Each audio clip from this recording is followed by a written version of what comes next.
Hey everybody, Andy Doutrick here with Centennial Lending Group. Today I wanted to take just 1 minute and explain to you a little bit about fine print. Not the fine print that's going to show up on your agreement of sale or the fine print that's going to show up on the documentation that you sign with your lender.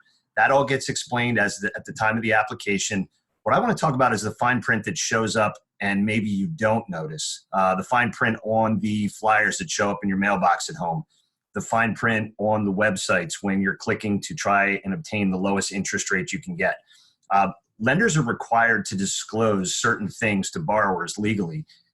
It doesn't necessarily mean that they make it easy for you to find. So what I did today to cut through the chase is I went and I found the disclosures on a very popular website that has a history of a lot of times advertising rates that aren't necessarily misleading. They're just not realistic for most borrowers. So what you're looking at here is a couple things that I want to show you, and you can feel free to read through this whole thing or go to another website and you should find something similar. But what's really interesting about this website is if you look right here, it's telling you that the lenders that have their rates listed first are lenders that are paid advertisers of the website, meaning the more you pay, the higher up your interest rate is going to be on that website. It's kind of interesting that they buy the attention right out of the gate. And there's a cost associated with that. And remember, banks never do anything for free. So who do you think ends up paying for that advertising? You, the borrower. Keep that in mind. The second thing I want you to look at is I want you to look right here.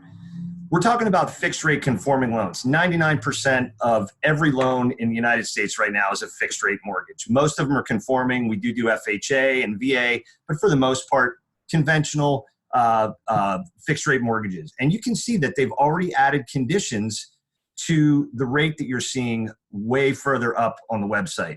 Things like the minimum amount that you need to finance. Also the fact that this only applies to a purchase or a refinance property depending on cash out or rate and term. Single family properties with a maximum LTV of 80%.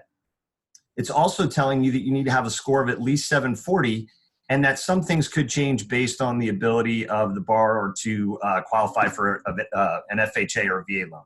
So take these things into consideration when you're shopping for a loan and more importantly, an interest rate, because you can find any interest rate that you want on the internet. It's just a matter of how much are you willing to pay for it. If you have any questions, go to my website, www.andyloan.com for more information.